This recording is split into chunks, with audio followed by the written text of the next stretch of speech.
Le 26 août 1944, quelqu'un a tiré sur Charles de Gaulle à l'intérieur de la cathédrale Notre-Dame de Paris, en plein Magnificat, devant des milliers de témoins. Et ce qui s'est passé ensuite, ce que de Gaulle a fait, ce qu'il a dit et ce que personne n'a jamais vraiment élucidé, est l'une des scènes les plus stupéfiantes de toute la Seconde Guerre mondiale. Vous avez vu les photos du défilé triomphal sur les Champs-Élysées, vous avez peut-être entendu parler du discours à l'Hôtel de Ville. Mais ce moment précis, les coups de feu dans la nef, la panique et la réaction d'un seul homme face à tout ça, on en parle rarement. Restez jusqu'à la fin, parce que la réponse à la question principale, les coupables ont-ils été punis, vous surprendra. Et si vous aimez les histoires qui font la France, rejoignez l'Appel de la France.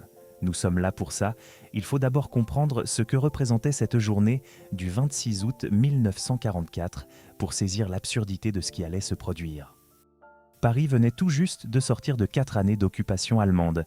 4 ans de couvre-feu, de délation, de déportation, de faim, de peur.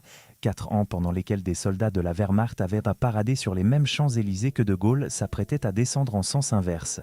La ville était à bout de force, épuisée, mais électrisée par quelque chose qu'elle n'avait plus ressenti depuis si longtemps qu'elle en avait presque oublié la saveur, l'espoir.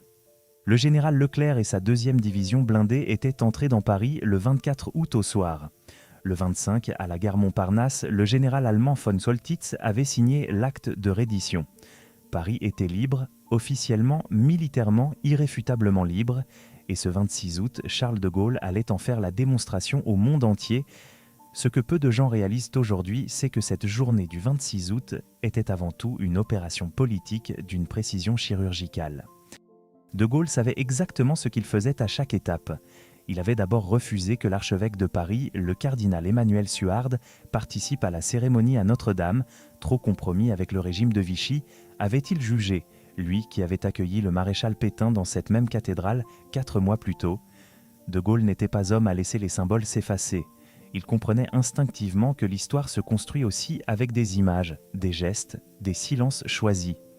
La matinée avait commencé par la flamme du soldat inconnu sous l'Arc de Triomphe, puis la descente des Champs-Élysées à pied, entourée de Leclerc, de Koenig, de Juin, une mer humaine estimée à 2 millions de Parisiens massés des deux côtés de l'avenue, sur les toits, aux fenêtres, accrochés aux lampadaires. Dans ses mémoires de guerre, De Gaulle écrit « Ah, c'est la mer, une foule immense est massée de part et d'autre de la chaussée, peut-être 2 millions d'âmes. » Il marchait. Il ne courbe pas la tête, il avançait. Le cortège descendit les Champs-Élysées, traversa la place de la Concorde, puis s'engagea dans la rue de Rivoli en direction de l'île de la Cité. La destination finale était Notre-Dame de Paris pour un Magnificat solennel. Non pas un Te Deum comme on l'a longtemps écrit par erreur, une nuance importante.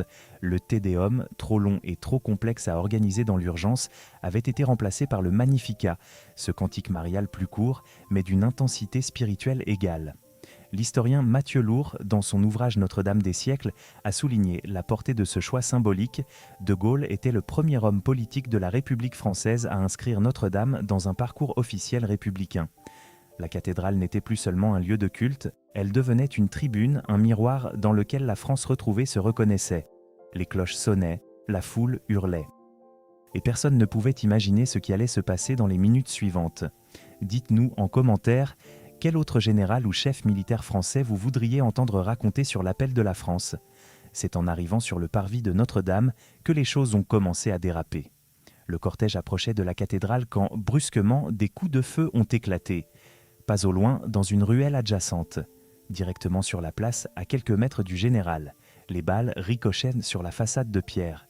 Les reporters radio présents, dont Raymond Marcillac, dont l'enregistrement a survécu, ont capturé la confusion dans toute sa brutalité, les cris, le mouvement de panique, les corps qui se jetaient à terre ou couraient chercher refuge dans les rues adjacentes, des femmes, des enfants, des vieillards qui, une seconde plus tôt, criaient de joie, s'aplatirent d'un soudain sur les pavés parisiens. La fusillade était réelle, les blessés aussi. Et Charles de Gaulle, au milieu de tout ça, n'a pas bronché. Il a continué à avancer. Droit, sans accélérer le pas, sans se baisser, sans jeter un regard en arrière. Les officiers de son entourage le pressaient de se mettre à l'abri, lui continuaient comme si le monde autour de lui était parfaitement silencieux. Il poussa les lourdes portes de Notre-Dame et pénétra dans la nef. Ce qu'il trouva à l'intérieur était à peine plus rassurant que ce qu'il venait de laisser dehors. Là aussi, des coups de feu retentissaient. des tireurs, postés dans les galeries supérieures, dans les recoins de la cathédrale, continuaient à faire feu. Les balles tirées vers la voûte arrachèrent des éclats de pierre qui retombaient sur l'assemblée. Plusieurs personnes furent d'âge blessées. L'intérieur de la cathédrale, censé être le sanctuaire de cette journée de triomphe, était devenu une zone de combat. Et cependant, le Magnificat s'est élevé. Imparfait, tremblant d'abord, puis de plus en plus puissant, porté par des milliers de voix qui refusaient de se laisser réduire au silence. Ce qui se passait dans cette cathédrale ce soir-là défie la logique ordinaire. D'un côté, des gens se cachèrent derrière les piliers romans, sous les bancs de bois plaqués contre les murs froids. De l'autre, des voix continuaient à chanter. Et au centre, debout, immobile, Charles de Gaulle assistait à la cérémonie comme si tout était parfaitement normal. Son aide de camp lui avait glissé quelques mots. Ses gardes du corps frémissaient. Lui ne sciait pas. Dans ses mémoires de guerre, il racontera cette scène avec une froideur presque clinique. Le Magnificat retentissait. En eût-on jamais chanté de plus ardent ? Mais la fusillade continuait. Plusieurs soldats, postés dans les galeries supérieures, maintiennent le tir. Aucune balle ne siffle à mes oreilles, mais les balles, tirées vers la voûte, arrachent des éclats, ricochent, retombent. Plusieurs personnes sont atteintes, bien que l'attitude du clergé, des personnages officiels, des assistants ne cesse pas d'être exemplaire. J'abrège la cérémonie. 15 minutes. La cérémonie n'aura duré qu'un quart d'heure et ces 15 minutes sont entrées dans l'histoire. Prenons le temps de reconstituer ce que cela signifiait concrètement d'être là, ce jour-là, dans cette cathédrale. Les murs de Notre-Dame, construits entre le XIIe et le XIVe siècle, avaient retraversé les révolutions, les guerres, l'incendie de 1871. Ils avaient vu défiler les rois et les empereurs, mais jamais sans doute une scène aussi paradoxale, une cérémonie de libération nationale interrompue par des tirs à l'intérieur même du lieu saint. Les odeurs de poudre se mêlaient à l'encens. La lumière de la fin août filtrait par les rosaces. Cette lumière dorée et chaude que les peintres ont toujours aimée, tandis que des éclats de pierre tombaient des hauteurs de la voûte. Quelque part dans la foule comprimée contre les piliers, un enfant pleurait. Quelqu'un d'autre priait à voix basse, les mains jointes, sans lâcher son chapelet. Et le Magnificat continuait, porté par les voix qui ne voulaient pas céder. Qui tirait ?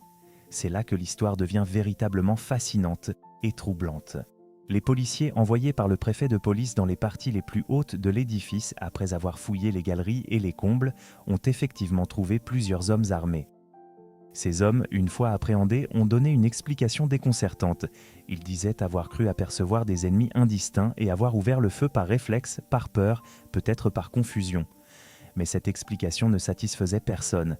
Des miliciens en fuite, des soldats allemands restés cachés dans Paris, des résistants de la dernière heure devenus incontrôlables dans l'euphorie et la tension de ces journées, des tirs accidentels déclenchés par la nervosité ambiante.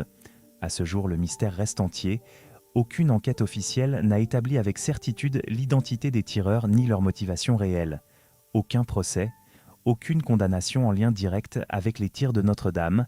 La confusion des dernières heures de l'occupation avait englouti cette vérité comme elle en avait englouti tant d'autres.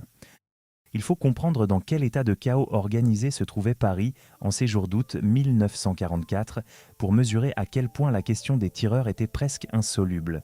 La ville était traversée de groupes armés hétéroclites, des FFI réguliers formés depuis des mois, des résistants de la dernière minute qui avaient surgi le 19 août comme par miracle, des anciens collaborateurs qui avaient retourné leur veste du jour au lendemain et se présentaient désormais avec des brassards tricolores cousus à la va-vite, et aussi, cela est documenté par les historiens, notamment dans les archives du 2e bureau des FFI, des truands et des miliciens qui avaient infiltré les rangs de la résistance pour échapper à l'épuration qui s'annonçait.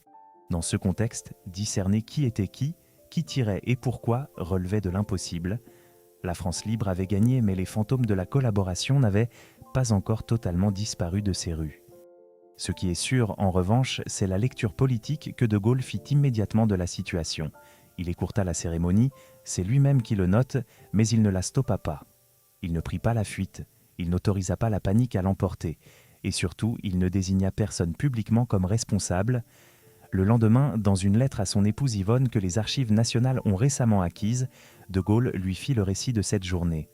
Une lettre intime, sobre, sans dramatisation excessive, comme si l'homme mesurait encore, 24 heures plus tard, l'étendue de ce qu'il avait traversé, mais refusait de s'y laisser submerger. La lettre témoigne d'un homme qui avait décidé une fois pour toutes de n'accorder aux balles que l'importance qu'elles méritaient, aucune. Ce comportement de Gaulle face au danger n'était pas une performance calculée pour la postérité, même si la postérité en a effectivement retenu l'image. Il s'inscrivait dans une logique cohérente que le général cultivait depuis des années. En 1940, quand presque tous les militaires français avaient accepté la défaite comme inévitable, de Gaulle avait dit non. Seul, depuis Londres, avec 3000 hommes au départ, il avait tenu un pari que la quasi-totalité de ses contemporains jugeait insensé. Cette même logique le guidait à Notre-Dame. Reculer, même d'un pas, même symboliquement, aurait été une victoire pour les forces du désordre, quelle que soit leur nature. La France qu'il voulait incarner ne pouvait pas se courber, et ce n'était pas une question d'ego, c'était une question de survie politique d'une idée. L'idée que la France s'était libérée elle-même, que la République n'avait jamais cessé d'exister, que la continuité de l'État était un fait et non une prétention. Il y a une ironie profonde dans cette scène de Notre-Dame que l'on oublie souvent de souligner.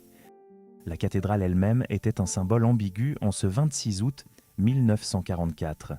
Son archevêque, le cardinal Suard, avait été expressément écarté de la cérémonie par de Gaulle, sanctionné pour avoir trop bien servi Vichy, pour avoir accueilli Pétain dans ces mêmes murs en avril 1944, pour avoir célébré les funérailles de Philippe Henriot, le ministre de la propagande vichiste abattu par la résistance en juin de la même année. La cathédrale portait donc en elle-même les contradictions de la France de l'occupation, lieu de toutes les mémoires, de toutes les compromissions, de toutes les espérances. Que des coups de feu y aient retenti le jour de la libération de Paris avait quelque chose de presque logique, comme si les fantômes de ces 4 années ne consentaient pas encore à se dissoudre tout à fait. Le comportement de la foule à l'intérieur de la cathédrale mérite lui aussi qu'on s'y arrête. Parce que ce n'est pas seulement de Gaulle qui fut remarquable ce jour-là, c'est aussi le peuple parisien. Les enregistrements audio de Raymond Marcillac, diffusés en direct sur les ondes françaises, permettent d'entendre l'alternance saisissante entre la panique, les cris, les mouvements de foule et la reprise du Magnificat. Les gens se cachaient et continuaient à ovationner le général. Ils se jetaient à terre et se relevaient pour chanter. C'était une démonstration collective d'un courage qui n'avait rien de la bravoure martiale des champs de bataille, un courage plus fragile, plus humain, plus troublant, celui de continuer à vivre, à chanter, à croire, même quand le danger était réel et immédiat. Et puis vient la question qui vous a peut-être accompagné depuis le début de ce récit. Les tireurs ont-ils été punis ? La réponse honnête est « nous ne savons pas vraiment ». Certains des hommes armés retrouvés dans les galeries de Notre-Dame ont été interpellés sur le moment. Mais dans le chaos des jours suivants, l'épuration, les arrestations massives, les procès expéditifs, les règlements de compte, ce dossier précis s'est fondu dans le grand désordre judiciaire de la Libération. Il n'existe pas de procès documenté, pas de condamnation clairement rattachée au tir de Notre-Dame le 26 août 1944. Les archives restent lacunaires sur ce point. Certains historiens estiment que les tireurs étaient des résistants nerveux qui crurent, de bonne foi, avoir aperçu des ennemis, et que cette explication, même insuffisante, fut acceptée dans le contexte de l'époque. D'autres avancent des hypothèses plus sombres, des miliciens camouflés dans les rangs des FFI, cherchant à provoquer un incident, à créer la confusion, voire à éliminer de Gaulle avant qu'il n'installe définitivement son autorité. Mais aucune preuve formelle n'est venue étayer ces théories. Le mystère, 80 ans plus tard, est intact. Ce qui n'est pas un mystère, en revanche, c'est la signification politique de cette journée. Car de Gaulle avait compris quelque chose d'essentiel que les balles n'avaient pas réussi à effacer. La légitimité ne se proclame pas, elle se démontre. Elle se démontre en marchant sur les Champs-Élysées quand tout le monde vous dit que c'est dangereux. Elle se démontre en entrant dans Notre-Dame quand les coups de feu retentissent dehors. Elle se démontre en restant debout quand la voûte elle-même crache des éclats de pierre. Roosevelt ne l'aimait pas. Churchill le trouvait difficile. Eisenhower avait failli ne pas lui permettre d'entrer dans Paris en tête. Mais après le 26 août 1944, personne, ni allié, ni ennemi, ni compatriote, ne pouvait sérieusement contester que Charles de Gaulle était l'homme de la situation. Pas parce qu'il avait fait un discours, parce qu'il n'avait pas bougé. Il y a quelque chose de presque vertigineux quand on y réfléchit dans le fait que cette journée du 26 août ait failli basculer. Pas à cause d'une armée ennemie, pas à cause d'une bataille rangée, mais à cause de quelques tireurs anonymes dont on ne saura jamais avec certitude qui ils étaient, ni ce qu'ils voulaient. L'histoire tient parfois à des fils si ténus qu'on n'ose pas les regarder trop longtemps. Si une balle avait touché De Gaulle ce 26 août, la France de l'après-guerre aurait peut-être eu un autre visage. Les communistes du Conseil national de la résistance auraient pu prendre l'ascendant. L'autorité que le général avait construite patiemment depuis juin 1940 aurait pu s'effondrer d'un coup. L'histoire de la Ve République, qui naîtra 14 ans plus tard, n'aurait peut-être jamais été écrite. Mais la balle n'a pas touché De Gaulle, et l'histoire a continué dans la direction qu'elle avait choisie. Il y a une dernière chose à dire sur cette scène, et c'est peut-être la plus intrigante de toutes. Dans ses mémoires de guerre, De Gaulle ne consacre à cet épisode des tirs à Notre-Dame que quelques lignes sobres. Pas de réflexion sur sa propre peur, si tant est qu'il en ait éprouvé une. Pas de condamnation des tireurs, pas d'appel à enquête, juste une constatation factuelle, presque administrative, suivie d'une décision logique, j'abrège la cérémonie. Comme si la chose la plus naturelle du monde, dans une cathédrale traversée par des balles, était de simplement écourter l'office. Cette sobriété dit plus sur l'homme que n'importe quel discours enflammé. De Gaulle avait traversé des situations autrement plus périlleuses. Il avait survécu à plusieurs tentatives d'assassinat au cours de sa vie, notamment celle de l'OAS dans les années 1960. Les coups de feu de Notre-Dame étaient, dans son économie personnelle du danger, un incident parmi d'autres. Ce qui comptait, c'était ce que cette journée allait laisser dans la mémoire collective. Et ce qu'elle a laissé est considérable. Le 26 août 1944 est devenu l'un des jours fondateurs de la Ve République avant même que celle-ci n'existe. Les images du défilé sur les Champs-Élysées, les photographies de Gaulle dans la cathédrale, l'enregistrement audio de Marcillac avec ses coups de feu et le Magnificat mêlé, tout cela a construit une mythologie nationale que la France porte encore en elle. Une mythologie qui dit ceci: même au cœur du chaos, même quand les murs tremblent et que les balles ricochent, il y a une façon de se tenir, une façon de marcher, une façon de ne pas plier, et cette façon-là, elle s'appelle une certaine idée de la France. C'est une expression que De Gaulle lui-même utilisera dans l'incipit de ses mémoires de guerre, publiés en 1954. « Toute ma vie, je me suis fait une certaine idée de la France. » Il ne parlait pas d'un concept abstrait. Il parlait de ces moments précis, un parvis sous les balles, une nef traversée de coups de feu, un Magnificat qui refuse de s'interrompre, où cette idée devient réelle, palpable, incarnée par des milliers de voix qui chantent, parce qu'il serait trop triste de s'arrêter. 80 ans ont passé. Notre-Dame elle-même a failli disparaître dans les flammes de l'incendie d'avril 2019, et elle a été restaurée, rouverte en décembre 2024, comme si l'histoire avait décidé de rejouer la métaphore une fois de plus, quelque chose qui semble perdu, qui résiste, qui revient. Les archives nationales conservent la lettre que De Gaulle écrivit à Yvonne le lendemain du 26 août. Le mystère des tireurs n'a jamais été percé. Le Magnificat, lui, résonne encore dans les pierres de Notre-Dame chaque fois qu'on prend le temps d'écouter. Ce n'est pas rien. Si cette histoire vous a marqué, abonnez-vous à l'Appel de la France et dites-nous en commentaire quel est le moment de l'histoire française qui vous donne encore des frissons aujourd'hui.